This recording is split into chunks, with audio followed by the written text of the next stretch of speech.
Assalamualaikum warahmatullahi wabarakatuh. Jumpa lagi dan selamat datang kembali di channel Rabu Misteri. Seperti biasanya pada kesempatan kali ini saya akan membagikan sebuah kisah misteri. Kisah kali ini ditulis oleh Restu Wira Atmaja yang berjudul Pesugihan Keluarga Ningrat. Namun sebelum saya lanjutkan ke inti ceritanya, bagi teman-teman yang belum subscribe silahkan bisa tekan tombol subscribe terlebih dahulu dan jangan lupa aktifkan lonceng notifikasinya agar tidak ketinggalan update video terbaru dari kami. Untuk itu langsung saja tanpa perlu berlama-lama lagi. Dan inilah bagian kelima, Pesugihan Keluarga Ningrat.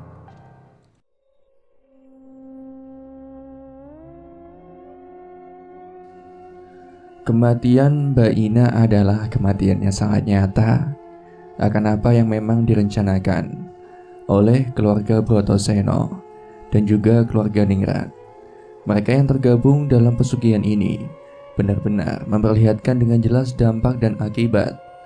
Setelah memberitahu secara rinci akan hal-hal yang berkaitan dengan pesugihan itu sendiri, babak baru dimulai. Mereka yang masih hidup harus memiliki pilihan untuk menentukan kehidupan selanjutnya. Karenanya ikatan keluarga tidak menentukan siapa yang akan menyelamatkan kehidupan tiap masing-masing seseorang, melainkan yang mampu menentukan itu semua adalah keinginan untuk hidup dan bersiap diri untuk menghadapi segala resiko yang akan didapatinya. Pagi itu bapak dan ibuku sudah sangat lelah. Mereka berdua sudah lelah menghadapi semua yang telah terjadi. Kini pilihannya tepat. Bapak meminta pada Mas Pangarep dan yang lain untuk tidak mengganggunya lagi.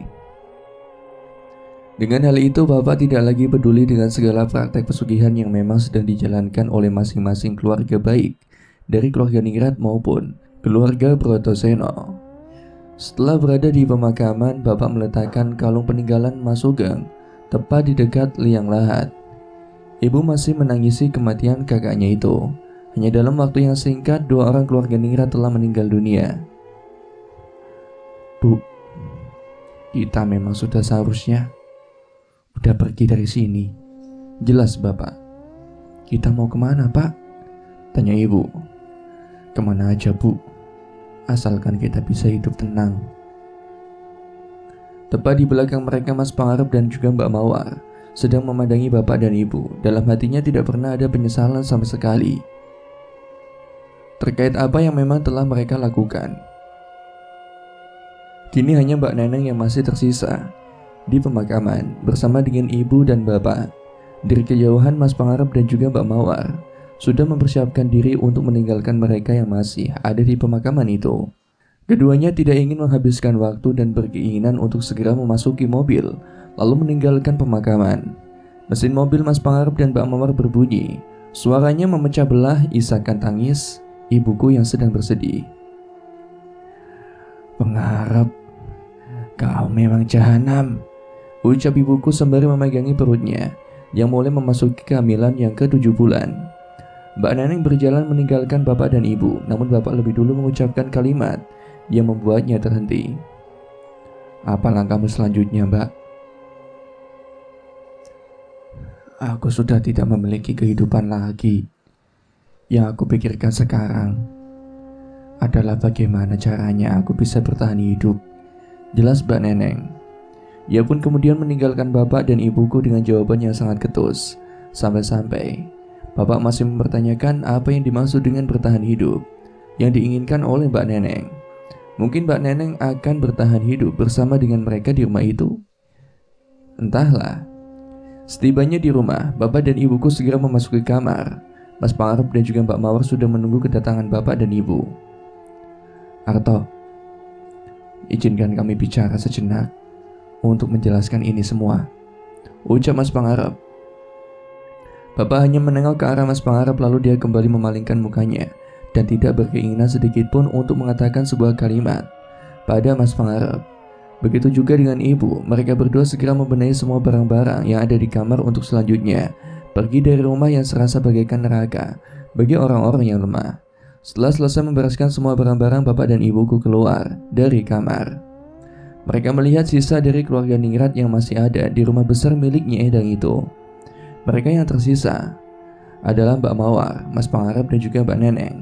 Ketiganya adalah pion tersisa dari pelaku pesugihan yang mungkin saja akan berubah secara berkala terkait keputusan dari Mbak Neneng sendiri.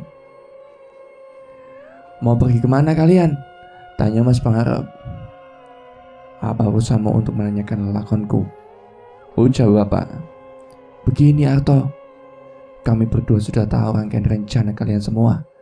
Kami tidak butuh ikatan keluarga atau tali persaudaraan yang memang ingin kalian ikatkan pada kami." "Jelas bapak." "Baiklah, itu pilihanmu. Tapi ada satu hal yang harus kau tahu terkait pesugihan ini." Bapak dan ibuku pun mulai melangkah pergi dan mengabaikan apa yang dikatakan oleh Mas Pangarep dan Mbak Mawar. "Kita semua tidak akan pernah selamat, walaupun sudah menjalankan babak baru kehidupan," jelas Mas Pangarep. Dek, jantung bapak berdegup kencang. Bapak mulai menjatuhkan barang-barang yang dipegangnya di kedua tangannya. "Mereka yang sudah ada di rumah ini, mereka akan mati seperti kematian yang sudah terjadi sebelumnya," ucap Mas Pangarep. Bapak pun menghadapkan wajahnya ke arah Mas Pangarep. Dengan tatapan yang tajam, bapak melihat wajah-wajah munafik dari ketiga orang keluarga ningrat yang tersisa saat itu. "Matiku, hidupku, itu bukan urusanmu. Kalian yang bersekutu dengan iblis akan terkena dampak itu semua."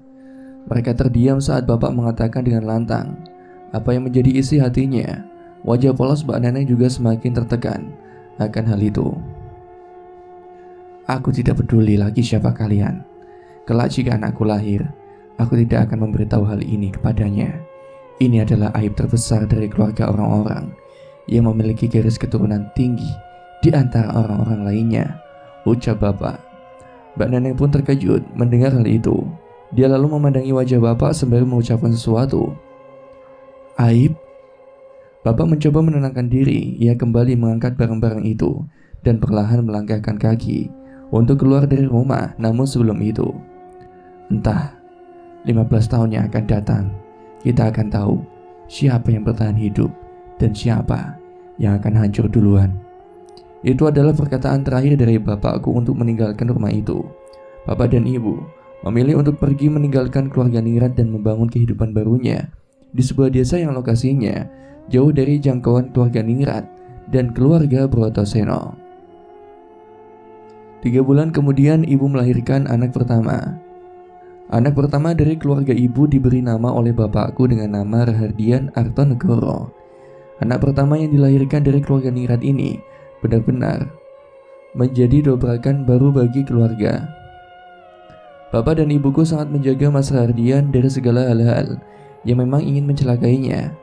Semenjak Mas Rahardian lahir, keadaan keluarga semakin membaik. Namun entah mengapa, berita kelahiran Mas Rahardian pun terdengar juga oleh anggota keluarga ningrat dan yang lainnya. Begitu juga dengan Kang Waris.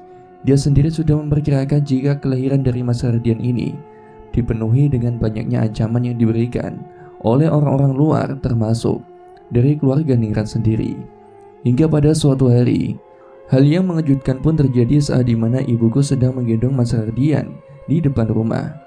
Ibu mendengar suara sahutan monyet dari atas rumah. Semakin malam suara itu semakin kencang. Hal ini membuat Mas Rahardian menangis dengan kencangnya. Bapak yang kebetulan sedang ada di luar rumah pun tidak mengetahui hal ini. Sembari menenangkan Mas Rahardian, ibu menengok ke arah sebuah pohon yang tangkainya bergoyang-goyang sendiri. Ibu pun kemudian mundur untuk masuk ke dalam rumah. Ia tahu jika yang berada di pohon itu adalah bagian dari siluman monyet yang dikirimkan oleh keluarga ningrat padanya. "Nak, jangan nangis nak. Ibu akan melindungi kamu dari gangguan saudara-saudaramu yang terkutuk itu," ucap ibuku sembari menenangkan Mas Rahardian. Lalu dari pohon itu keluarlah sebuah tangan yang memiliki bulu sangat lebat. Tidak lama setelah itu tubuh dari siluman monyet itu menampakkan diri. Tepat di mana tangis Mas Rahardian semakin kencang, ibu pun segera membawa masuk Mas Rahardian. Ia bersembunyi dalam lemari sembari menenangkan Mas Rahardian. Dari luaran bunyi suara itu terdengar jelas hingga membuat sekujur tubuh ibuku merinding dibuatnya. Langkah kaki dan suara sahutan monyet terdengar sangat jelas. Ibuku membaca doa sebisa yang ia tahu. Untungnya saat itu Mas Rahardian sudah tidak rewel lagi. Namun badan ibuku masih belum merasa aman.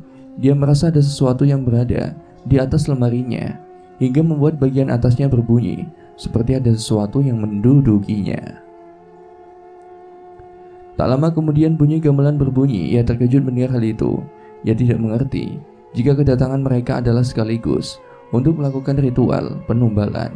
Dengan berlangsungnya suara gamelan itu, Herdian kecil terbangun. Ia kembali merengek dan menangis karena mendengar suara yang aneh yang terdengar di sekitar kamarnya. Ibuku berusaha untuk menenangkan Mas Herdian dengan cara apapun. "Nak, jangan nangis nak. Ibu ada di dekat kamu." Ajaibnya Mas Herdian langsung terdiam. Ia seperti paham apa yang dimaksud dengan ibu terkait kondisi yang kurang baik itu. Bersamaan dengan itu, ibu merasakan ada sesuatu yang hadir dan mendatangi kamarnya. Perlahan ia berjalan mendekati lemari tempat ia bersembunyi. Langkahnya mirip seperti langkah Raja Getek saat berada di rumah keluarga Ningrat. Namun ada sesuatu yang membedakannya. Bedanya adalah tidak ada suara gemerincing yang dihasilkan dari langkah kakinya itu. Semakin dekat suara itu, semakin jelas aura kematian yang dipancarkan oleh sosok itu. Benar-benar kuat, sampai-sampai ibuku sendiri merasa lemas dibuatnya. Itu berarti mereka semua tidak menyerah untuk mencari tumbal.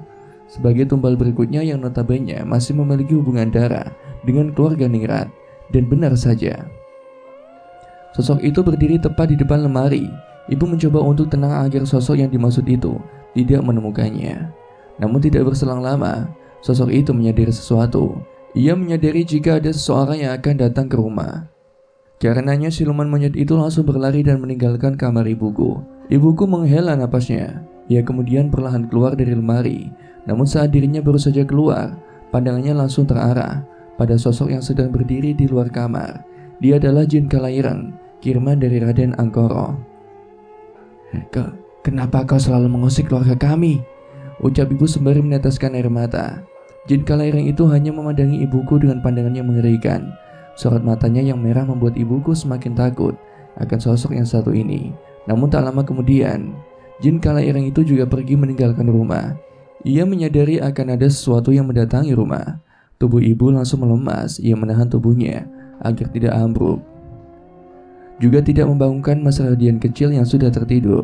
Lalu dari arah pintu rumah, ada seorang yang mengetuk pintu dengan ketukan yang tidak biasa. Ibuku langsung meletakkan Mas Herdian kecil di tempat tidurnya. Sembari membereskan baju yang sudah berantakan, ibuku pun melangkah ke arah depan rumah. Lalu ia membuka pintu dengan perlahan. Dan ternyata yang ada di hadapannya sekarang adalah Mbak Neneng. "Mbak Neneng," ucap ibu. "Mbak Esa, tolong aku Mbak. Maaf Mbak, Mbak gak bisa masuk ke dalam karena di dalam sudah." Tiba-tiba tangisan Mas Herdian terdengar jelas. Anakku." Ibu pun segera menuju ke kamar. Namun saat dirinya sudah ada di daun pintu kamar, ia melihat sosok wanita dengan mengenakan pakaian serba putih, namun memiliki wajah yang sangat cantik. Ia sedang menggendong Mas Herdian kecil. Kamu siapa? Kamu siapa?" Pertanyaan ibu pun dijawab dengan menggunakan suara kidung Jawa yang biasa digunakan untuk meniduri seorang bayi. "Tak lelo, lelo, lelo, ledung, cep menem, ojo pijer nangis." "Kamu siapa?" tanya ibu dengan nada penuh ketakutan. Wanita misterius itu menghentikan kidungnya, lalu ia meletakkan kembali Mas Herdian ke tempat tidurnya. Bersamaan dengan itu ia berjalan meninggalkan Mas Herdian dan menuju ke arah tembok hingga menembusnya, sembari menyanyikan kidung Jawa lagi. Ibu yang melihat hal mengerikan itu tidak bisa berkata apa-apa lagi. Dia kemudian menuju ke arah Mas Herdian yang sudah berada di tempat tidurnya. "Anakku, ibu akan menjagamu nak. Kamu gak boleh diambil oleh siapapun," ucap ibu. Saat ibu sedang menciumi Mas Herdian, tiba-tiba Mbak Neneng memasuki kamar sembari mengatakan sesuatu. "Mbak Esa, itu anakmu?" Ibu terkejut mendengar hal itu. Ia kemudian menjaga Mas Herdian dari tatapan tajam Mbak Neneng yang memandangi tubuh Mas Herdian. "Ada perlu apa Mbak Neneng kesini?" tanya ibu pada Mbak Neneng. Mbak Neneng melangkahkan kakinya untuk mendekati ibu. Namun dengan cepat, ibu langsung mengambil sebuah gunting dan mengancam Mbak Neneng untuk tidak mendekat. "Satu langkah lagi Mbak Neneng ke arahku, Aku gak segan untuk menusuk leher Mbak Neneng, ucap ibu. Mbak Esa, dengerin aku dulu Mbak. Diam, keluar dari rumahku. Jangan ganggu ketenangan keluargaku lagi. Mbak Neneng hanya terdiam. Ia pun akhirnya menuruti apa yang diinginkan oleh Mbak Esa padanya. Namun sebelum Mbak Neneng keluar, dia menyampaikan sesuatu yang mungkin saja ibuku tidak mengetahuinya. Aku kemarin ingin mengatakan sesuatu Mbak, bahwa Raden Angkoro telah menduduki rumah keluarga Ningrat. Setelah mengatakan hal itu, Mbak Neneng pun langsung keluar dari rumah. Ia pun kemudian meninggalkan rumah. Ibu yang sempat mendengar perubahan itu hanya terdiam. Dia tidak bisa berkata apa-apa lagi. Awalnya ibu tidak mengurusi apa yang baru saja dikatakan oleh Mbak Neneng. Namun jika memang benar Mbak Neneng minta tolong pada ibu, itu berarti ada sesuatu yang baru saja terjadi di sana. Akan tetapi, mengapa jin Kalaireng dan siluman ketek mendatangi rumah? Lalu suara gamelan dan suara ritual itu, apakah pihak keluarga Ningrat ingin menumbalkan Rahardian? Jika memang ingin mengambil Rahardian, mengapa siluman monyet itu hanya berdiri di depan lemari? Dan mengapa juga sosok jin Kalaireng itu tidak menyerangnya? Lalu, siapa wanita cantik yang menimang-nimang Mas Rahardian sembari menyanyikan kidung Jawa? Apakah ada hubungannya dengan garis keturunan Rahardian? Atau memang hanya sebuah kebetulan saja? Malam itu ibu hanya bisa termenung sembari bertanya-tanya apa yang baru saja terjadi. Dia masih memikirkan akan perkataan Mbak Neneng yang dinilai sangat aneh dan tidak masuk akal. Melebihi itu, bapakku yang tiba tepat di tengah malam terkejut saat melihat ibu masih ada dalam kamar sembari tertunduk lesu. Bu, ada apa bu? Mereka mengetahui keberadaan kita Pak. Bapak hanya terdiam. Wajahnya benar-benar sedikit memucat ketika mendapati berita semacam itu yang dilontarkan oleh ibu. Kita harus bagaimana Pak? Bapak pun menatap wajah ibuku dengan tatapan yang tidak biasa. Nampaknya apa yang memang bapak pikirkan selama ini benar-benar menjadi nyata. Aku baru saja bertemu dengan Kang Waris, Bu. Dia memberitahuku terkait apa yang akan terjadi selama bulan-bulan ini. Maksud Bapak, kedatangan Mbak Neneng memang memiliki maksud tertentu. Sepertinya Mbak Neneng akan menjadi pion terakhir yang dimiliki oleh keluarga Ningrat. Bapak kemudian menyuruh ibuku untuk masuk ke dalam kamar dan membiarkan masalah itu berlalu. Malam itu, Bapak terjaga seharian untuk memastikan jika ibuku dan juga Mas Rahardian dalam keadaan baik-baik saja. Menimpali semua yang sudah terjadi, keluarga Ningrat akan memiliki langkah baru agar dirinya bisa mendapatkan setiap dari keturunannya yang memang melarikan diri. Pagi itu terdengar suara huru-hara di setiap tempat. Sebuah pabrik yang berdiri tegap dan tampak megah dari luaran ternyata mendapati sebuah masalah yang sangat besar. Sebanyak 5 orang karyawan meninggal dunia tanpa sebab. Mereka yang memang berada di tempat kerja tidak menyangka jika teman-temannya yang menjadi korban adalah orang-orang yang selama ini terdekat dari Raden Angkoro sendiri. Bu, ibu, teriak bapak. Ada apa Pak? Bapak segera menarik tangan ibuku untuk membaca sebuah berita yang baru muncul di surat kabar. Ini Bu, ini bukannya milik Raden Angkoro. Sementara itu jalanan tempat di sekitaran pabrik bawang benar-benar dipadati oleh banyak orang dan juga wartawan. Mereka semua berduyun-duyun untuk mengetahui misteri yang tersimpan dari pabrik yang sudah berdiri selama puluhan tahun itu. Selain itu juga banyak warga yang penasaran dengan apa yang sebenarnya terjadi dari kematian 5 karyawan yang meninggal secara mendadak. Pasalnya, dari salah satu kelima korban itu ada seorang yang sangat berpengaruh. Ia bernama Haji Dullah. Para warga sangat tidak asing dengan nama Haji Dullah. Dia merupakan satu-satunya orang yang memiliki sifat kedermawanan yang sangat tinggi. Tak heran jika kematian Haji Dullah itu memberikan luka bagi para warga yang ada di sekitaran pabrik. Para warga merasakan ada hal-hal yang positif selama Haji Dullah mengepalai pabrik tersebut. Bapak pun segera mencari informasi. Dia sengaja berangkat sendirian untuk memastikan apa yang sebenarnya terjadi dan apa yang disembunyikan oleh Raden Angkoro. Pikiran bapakku saat itu adalah kelimanya adalah korban dari tumbal yang memang sedang dijalankan oleh Raden Angkoro. Katanya, dengan mengambil 2 korban pertama, dia akan mudah mendapatkan korban selanjutnya dengan cara apapun. Di tengah perjalanan bapak menemui Kang Waris. Entah mengapa, Kang Waris tiba-tiba saja tahu akan apa yang memang sedang terjadi. Seperti sebelum-sebelumnya, Kang Waris mengetahui tiap konflik yang terjadi akibat ulah dari Raden Anggoro ataupun keluarga ningrat lainnya. Kang, pabrik itu, aku tahu. Tapi sebelum itu, ada seseorang yang akan kita datangi lebih dulu. Siapa, Kang? Kang Waris pun mengajak bapakku ke sebuah dusun yang jaraknya tidak jauh dari lokasi pabrik itu. Ia bermaksud menemui seorang yang selamat saat tragedi pabrik bawang itu bermula. Kau tahu, kelima korban itu tidak meninggal secara tiba-tiba. Jelas Kang Waris. Maksud Kang Waris, kita akan menemui seseorang yang bernama Cipto. Dia adalah salah satu karyawan yang selamat. Sebenarnya ada 6 orang yang saat itu diinterogasi oleh Raden Anggoro. Diinterogasi? Kang Waris hanya mengangguk. Dari Kang Waris, bapak akhirnya mendapatkan gambaran terbaru tentang apa yang memang terjadi saat itu. Jika ke-6 korbannya diinterogasi, kemungkinan besar ada beberapa kesepakatan yang memang harus mereka sepakati. Dengan begitu, jika salah satunya berhasil dan selamat dengan tenang, itu artinya kelima korban adalah termasuk karyawan yang tidak patuh akan kesepakatan itu. Setibanya di depan rumah Cipto, Kang Waris menatap pintu rumah dengan tatapan yang tajam. Ia merasakan seperti ada sesuatu yang aneh yang dihasilkan dari dalam rumah itu. Cipto merasa bersalah, makanya dia tidak mau keluar dari rumahnya. Kang Waris pun mengetuk pintu sembari mengucapkan salam, berharap Mas Cipto mau membukakan pintunya. Akan tetapi sudah 3 kali ketukan, tidak ada jawaban sama sekali. Kang Waris pun akhirnya memutari rumah Mas Cipto selama 7 kali sembari membacakan sebuah bacaan khusus. Bacaan itu dikenal sebagai sebuah ajian yang nantinya akan membuat penghuni rumah keluar dari tempat persembunyiannya. Sebentar lagi dia akan keluar. Dan benar saja, tak lama kemudian seorang membukakan pintu dengan wajah tertunduk, seperti sedang menghindari sesuatu. Siapa kalian berdua? Bapak dengan cepat langsung masuk ke dalam rumah dan menarik tangan Mas Cipto.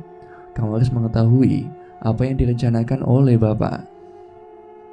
Ia pun segera menutup pintu dan menguncinya dengan rapat. Dengan begitu, rahasia terkait dengan tragedi pabrik bawang akan terbongkar dengan lebar. Sementara itu, jangan ada yang melewati garis polisi. Ini area terlarang. Jangan berdekat. Haji Dullah, kami belum menerima kematiannya. Para wartawan terus mendesak masuk untuk mendapatkan informasi yang ia butuhkan. Begitu juga dengan para warga yang terus mendorong-dorong aparat umum agar bisa melihat jasad dari Haji Dullah yang masih tergeletak di salah satu ruangan bersamaan dengan ke-4 korban lainnya. Mengapa kalian mendatangiku? Aku tidak terlibat dengan kasus kematian mereka, ujar Mas Cipto dengan tegas. Bapak dan Kang Waris pun mencoba menenangkan keadaan. Di ruangan yang sedikit redup dan kurangnya ventilasi udara, Bapak pun meminta pada Mas Cipto untuk terduduk sejenak sambil mengobrol santai terkait apa yang ingin menjadi pembahasan. Duduklah Mas, kami orang-orang biasa, ucap Bapak pada Mas Cipto. Namun Mas Cipto menolak akan hal itu. Ia terus berdiri sembari mengacungkan jari telunjuknya ke arah Bapak dan juga Kang Waris. Kalian bukan orang biasa. Kalian masih ada hubungannya dengan pemilik jahanam pabrik itu kan? Tanya Mas Cipto. Siapa yang kau maksud, Mas? Bapak mencoba untuk memancing apa yang baru saja Mas Cipto katakan. Sepertinya Mas Cipto benar-benar kelewatan sampai-sampai dirinya mengatakan hal yang bersifat rahasia. Mas Cipto akhirnya ia terduduk di sebuah sofa sembari memegangi kepalanya. Aku, ucapnya dengan nada penyesalan. Aku tahu ini bukan keinginanmu, Mas, jelas Kang Waris pada Mas Cipto. Aku dipaksa melakukan ini. Dia memaksaku untuk mengikutinya. Siapa yang kau maksud, Mas? Pancing Bapak. Raden Anggoro. Dia melakukan sebuah ritual pada malam itu. Aku dan kelima orang karyawan lainnya benar-benar diinterogasi habis-habisan karena kami berenam adalah orang terdekatnya.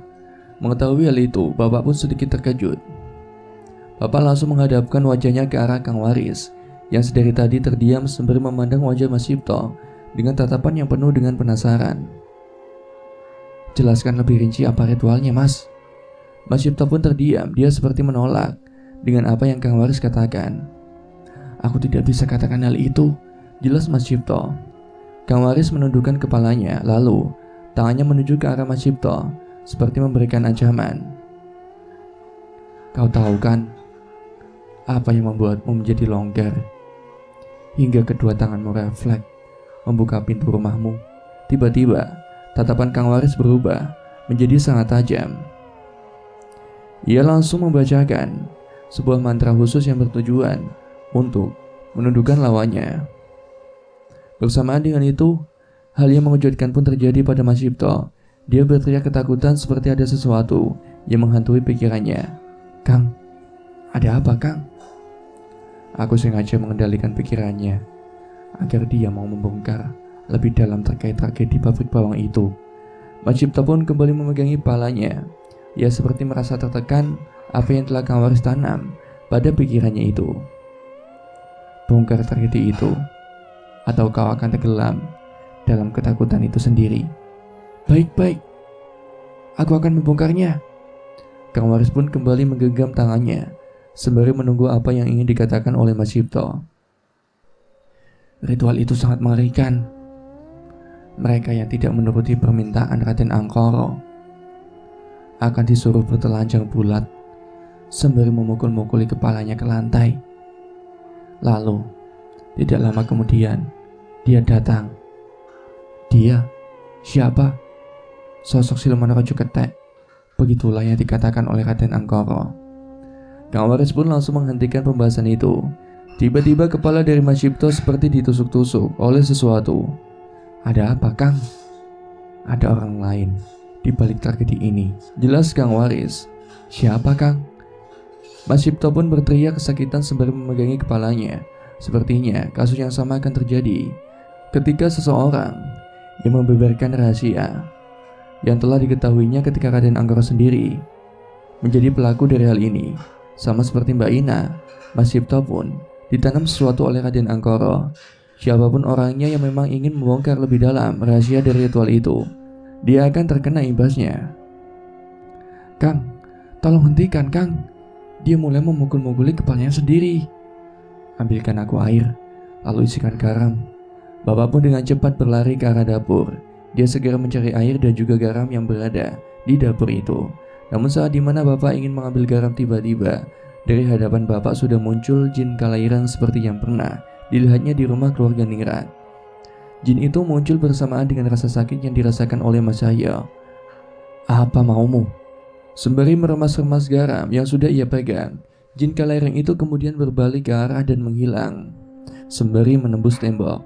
Sepertinya dia akan memberikan sinyal pada Raden Angkoro terkait apa yang baru saja terjadi dengan orang yang menjadi tawanannya itu, yang tidak lain adalah Mas Cipto. Bapak pun segera berlari ke arah ruangan depan. Ia kemudian memberikan air dan juga garam itu kepada Kang Waris. Kenapa lama sekali? Jin kalairang, Kang. Dia baru saja muncul di dapur.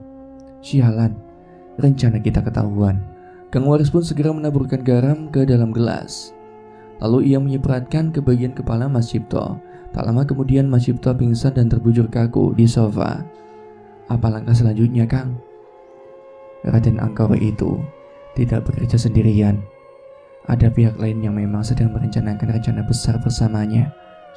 Maksud Kang Waris, Raden Angkoro memang melakukan ini karena sebuah tujuan? Tanya Bapak. Benar. Tujuannya sangat besar. Dengan besarnya tujuan, maka orang yang ada di belakang Kang Waris termasuk orang yang besar juga. Bapak pun kemudian berpikir, dia seperti mengetahui siapa orang yang dimaksud oleh Kang Waris. Jika memang Raden Angkoro bersama dengan orang besar, berarti orang itu adalah orang yang bisa melindungi Raden Angkoro dari kasus besar ini dan menutupinya. Jelas Bapak. Kamu tahu siapa sosok itu? Tanya Kang Waris. Aku pernah menemuinya. Siapa? Dia bagian dari orang-orang yang disebut dengan welut. Sebuah clue yang diberikan oleh Bapak pada Kang Waris memberikan banyak gambaran penuh terkait tragedi pabrik bawang. Kematian para karyawan yang terjadi di pabrik itu adalah sebuah tragedi yang sengaja ditutup-tutupi oleh beberapa pihak hanya untuk kepentingan sendiri. Bapak mengira kaitannya Raden Angkoro dengan para pembesar yang ada di ranah pemerintahan adalah salah satunya.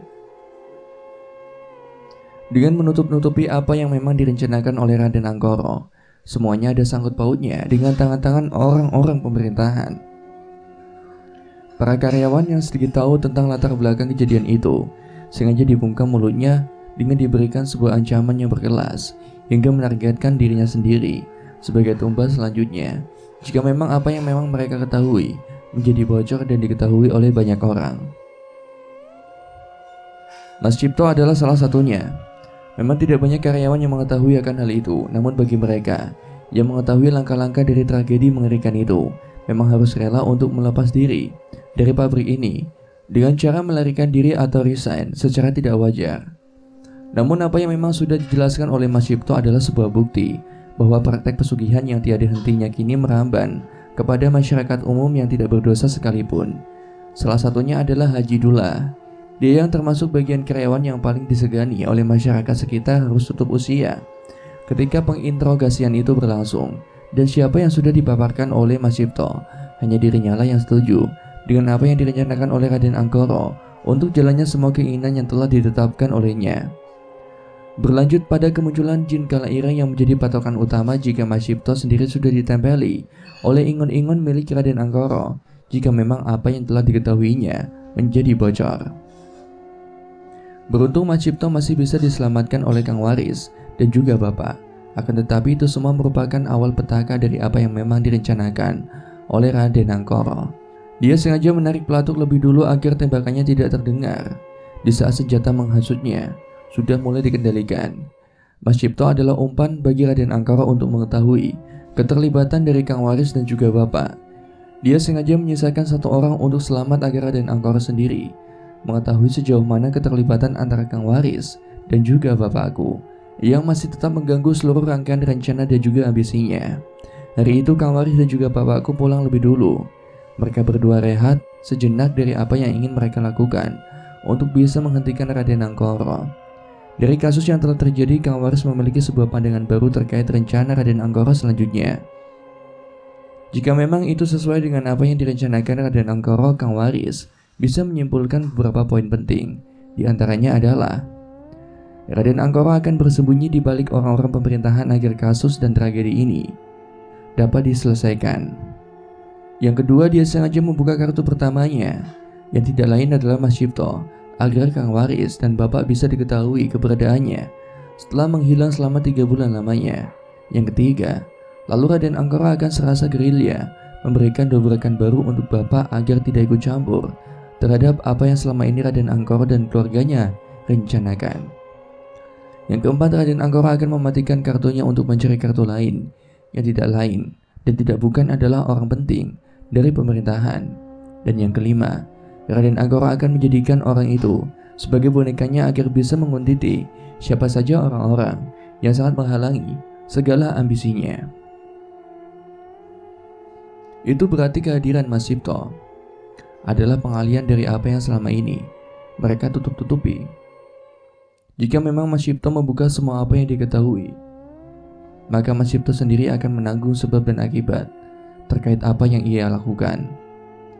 Dengan begitu meninggalnya saksi dan diperkuatnya orang berpengaruh dari Raden Anggoro, maka pesugihan ini akan terus berjalan dan terus merambat ke segala hal agar bisa mendapatkan keinginan dari Raden Anggoro dan juga seluruh keluarga Ningrat. Malam harinya saat dimana bapakku pulang ke rumah, ia mendapatkan ibu sedang berada di depan rumah. Seperti biasa, ibu selalu menunggu kehadiran bapak sembari menimang Mas Rardian. "Pak, Kang Waris sudah pulang. Kok nggak mampir?" tanya ibu. "Kang Waris langsung pulang, Bu, karena ada urusan lain." "Rardian gimana? Masih sering rewel?" "Ada sesuatu yang ingin aku jelaskan, Pak. Ini tentang sesuatu yang baru saja mendatangi Rardian kemarin." Bapak paham dengan apa yang ingin dikatakan oleh ibu. Bapak pun menyuruh ibu untuk masuk ke dalam kamar karena memang hari sudah sangat gelap. Setelah tiba di kamar, ibuku langsung meletakkan Mas Rardian di tempat tidurnya. Ia menutupi Mas Rardian dengan kelambu agar terhindar dari gigitan nyamuk atau serangga kecil lainnya. "Jadi gimana, Bu?" tanya bapak. "Kemarin saat Mbak Neneng tiba ke rumah, aku sembunyi sembari melindungi Rardian di dalam lemari, Pak. Namun ternyata kehadiran Pak Neneng bersama dengan kehadiran Raja Ketek dan jin kala ireng itu. Jadi maksud ibu, sebentar Pak, ibu lanjutkan dulu. Bapak pun menenangkan pikirannya. Dia tidak mau terlalu dalam mengambilkan keputusan sebelum mengetahui dengan jelas apa yang sedang terjadi saat itu. Saat dimana aku menatap jin kala ireng itu, dia seperti tidak mau mendekat, dan ternyata ada satu sosok wanita yang menimang-nimang tubuh Radian sembari menyanyikan sebuah kidung Jawa yang digunakan untuk meniduri anak-anak zaman dulu, Pak. Aku tidak yakin jika sosok wanita itu menjadi penyebab Mas Radian menangis, namun aku hanya meyakini jika alasan Raja Ketek dan jin kala ireng itu tidak mengambil tubuh Mas Radian adalah karena sosok wanita itu. Benar, Pak. Bapak pun mengangguk paham, rasa penasarannya sudah terpecahkan dengan apa yang sudah dijelaskan oleh ibuku. Namun jika sosok wanita itu adalah penjaga dari Radian, maka kemungkinan besar dua sosok pengganggu Mas Radian itu tidak berani mengganggunya karena sosok wanita itu. Ibu melihat dengan jelas sosok wanita itu sayup-sayup seperti orang keraton. Itu Mbak Putri. Bapak pun akhirnya menghela napas panjangnya. Ia baru menyadari jika Mbak Putri akan kembali untuk menjaga anaknya. Mbak Putri itu adalah salah satu sosok penjaga yang dimiliki oleh salah satu kekeratonan terbesar di negara ini, Bu. Kedatangan Mbak Putri berarti memiliki tujuan tertentu. Bapak pun akhirnya menceritakan terkait sosok Mbak Putri yang dimaksud.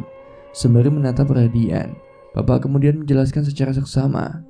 Mbak Putri merupakan sosok penjaga yang dikenal sangat sensitif. Dia akan menyerang siapa saja sosok yang mengganggu keturunannya dan akan mengejar orang itu. Akan tetapi, Mbak Putri tidak diterima di salah satu tempat yang berasal dari utara. Dia tidak mau menjejaki langkahnya di sana karena bersinggungan langsung dengan penguasa utara yang sangat kejam dan bengis. Tempat itu dikenal dengan macam-macam ritual pesugihan yang sering ditampilkan dengan gambaran siluman ular. Karena itulah kehadiran Mbak Putri ini juga menjadi sebuah senjata baru bagi Bapak dan juga Ibu. Namun Bapak masih belum yakin apakah Mbak Putri ini benar-benar ingin menjaga Mas Radian, karena Bapakku pernah melihat di 15 tahun ke depan jika dirinya akan memiliki seorang putri lagi. Jika memang benar, maka Mbak Putri akan memilih salah satu dari keturunan kita. Dan dengan hadirnya Mbak Putri, mungkin ikatan antara kita dengan keluarga Ningrat dan juga keluarga Brotoseno akan terlepas. Ibuku mengangguk paham.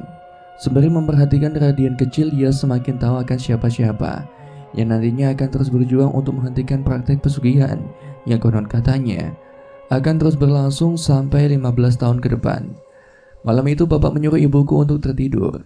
Karena hari semakin malam, mereka pun menyudahi percakapan yang sangat sensitif ini. Seluruh ruangan tertutup rapat. Bapak mengunci semua jendela dan pintu yang ada di rumah. Ia tidak mau jika malam nanti ada gangguan-gangguan aneh yang akan menimpa mereka.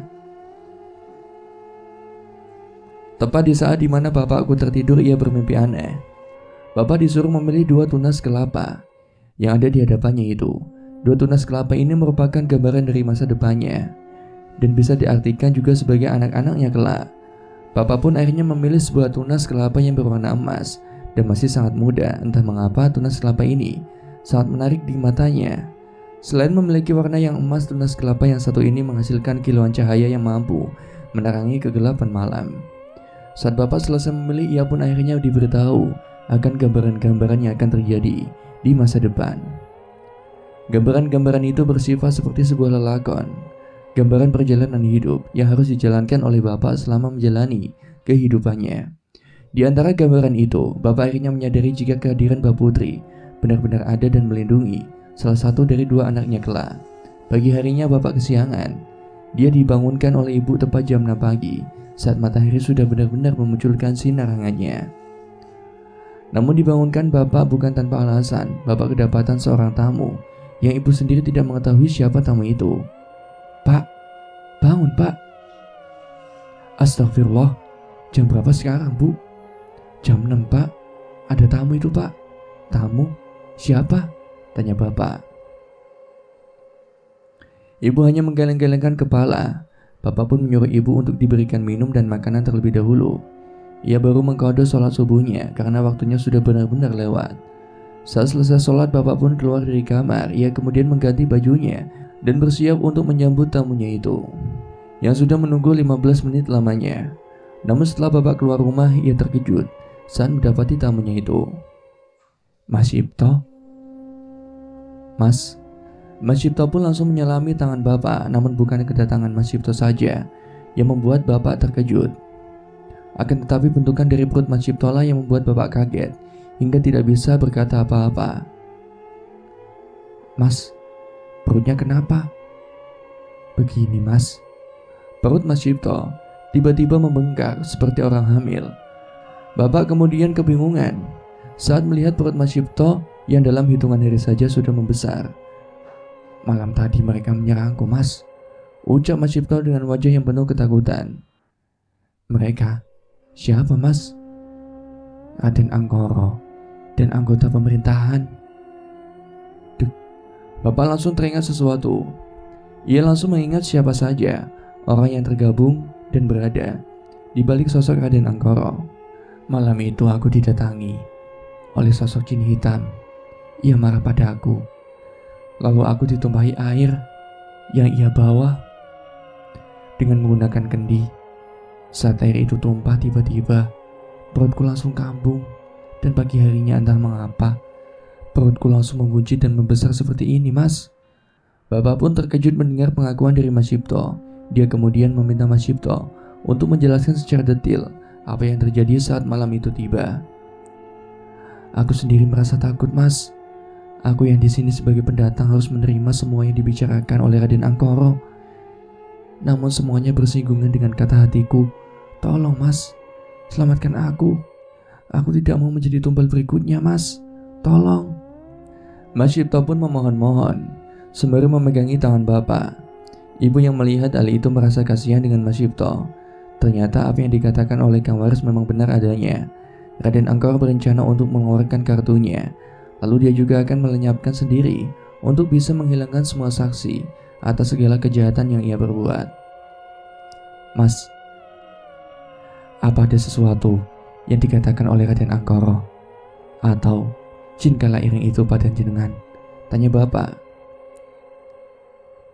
Dia berkata sesuatu mas, namun aku tidak tahu betul apa yang diucapkannya. Mas, jika mas mau hari ini, kita harus menuju rumah Kang Waris. Siapa tahu dia bisa menyembuhkan mas atas bantuan Allah Subhanahu wa Ta'ala. Baik mas, aku akan lakukan apa saja asalkan aku bisa selamat dan pergi dari kota ini. Bapak pun mengangguk paham. Ia kemudian masuk ke dalam rumah dan segera mengganti baju. Ibuku yang mendengar percakapan mereka berdua langsung bertanya sesuatu. Pak, bapak mau ke Kang Waris? Iya bu, bapak mau menyelamatkan Mas Cipto. Tapi pak, potong ibu. Ada apa bu? Ibu punya firasat gak enak pak. Jika benar apa yang dikatakan oleh Mas Cipto terkait anggota pemerintahan itu benar, maka pelakunya adalah orang-orang pejabat yang berada di balik sosok Raden Anggoro, ucap ibu. Bapak pun tersenyum. Ia tahu akan kekhawatiran ibu terkait siapa pejabat yang dimaksudnya. Namun bapak juga tidak bisa tinggal diam untuk melihat tumbal-tumbal selanjutnya yang jatuh lagi. Bu, kita itu punya Tuhan. Tuhan kita maha segala-galanya bu. Ibu juga radian aja di rumah ya. Bapak dan Kang Waris harus menyelesaikan langkah dari Raden Anggoro ini. Ibu pun memeluk bapakku sambil menangis. Ya tidak mau jika bapak akan menjadi tumbal berikutnya dari pesugihan yang akan dilakukan oleh Raden Anggoro dan keluarga ningrat lainnya. Hati-hati pak, mereka bukan orang biasa. Mereka ini iblis yang menyamar menjadi manusia hanya demi ambisinya. Ibu tidak usah khawatir. Kita semua masih memiliki Allah, Tuhan segala-galanya. Bapak pun melepaskan pelukan ibu. Sebelum ia pergi, bapak mencium kening Mas Radian sembari membacakan doa untuk keselamatannya. Setelah selesai, bapak dan Mas Cipto pun langsung berangkat untuk menuju ke rumah Kang Waris. Kurang lebih 15 menit perjalanan, mereka pun sampai di rumah Kang Waris. Saat itu Kang Waris sedang menyirami tumbuhan jahenya yang sudah mulai layu. "Assalamualaikum, Kang." "Waalaikumsalam." Kang Waris terkejut saat Mas Cipto bersama bapak. Ia bahkan lebih tahu dulu jika hari itu Mas Cipto akan mendatanginya. "Kang, ini ada Mas Cipto. Langsung masuk ke dalam saja, ayo." Bapak pun paham akan masuk dari Kang Waris. Sama seperti sebelumnya, jika ada sesuatu tanaman yang layu, itu berarti ada serangan yang memang masih berkaitan dengan orang-orang yang ada di sekitarnya. "Kang, tolong bantu kembesin perut saya. Malam tadi mereka menyerang saya." Kang Waris pun langsung memegang perut Mas Cipto. Namun saat Kang Waris memegang perutnya, tiba-tiba Mas Cipto berteriak kesakitan. "Di dalamnya ada sesuatu, Mas," ucap Kang Waris. Dan benar saja, saat dimana bapakku melihat bentukan perut dari Mas Cipto, tiba-tiba ada sesuatu yang meliuk-liuk di bagian dalam perut Mas Cipto. Ia memiliki kepala yang berbentuk seperti ular, namun ukurannya tidak terlalu panjang.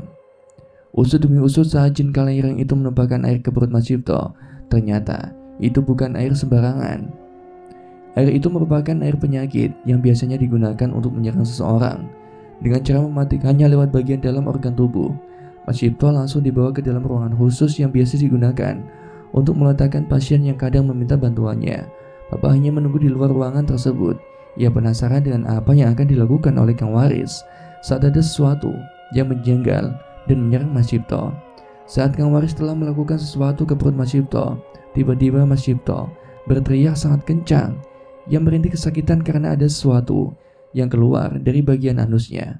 Tak lama kemudian Kang Waris pun keluar dari ruangan itu sembari membawa ember yang telah berisi 2 belut yang sudah mati beserta dengan sisa-sisa darah yang dihasilkan dari bagian dalam organ tubuh Mas Cipto. "Astagfirullah, Kang, itu belut." Ini adalah bagian dari serangan yang berasal dari pejabat itu. Sejatinya jin kalaireng itu adalah suruhannya, sedangkan kendi yang dibawa oleh jin itu adalah bagian kiriman dari seorang dukun untuk membunuh yang sudah ditargetkan. Kang Waris pun langsung mencangkul tanah.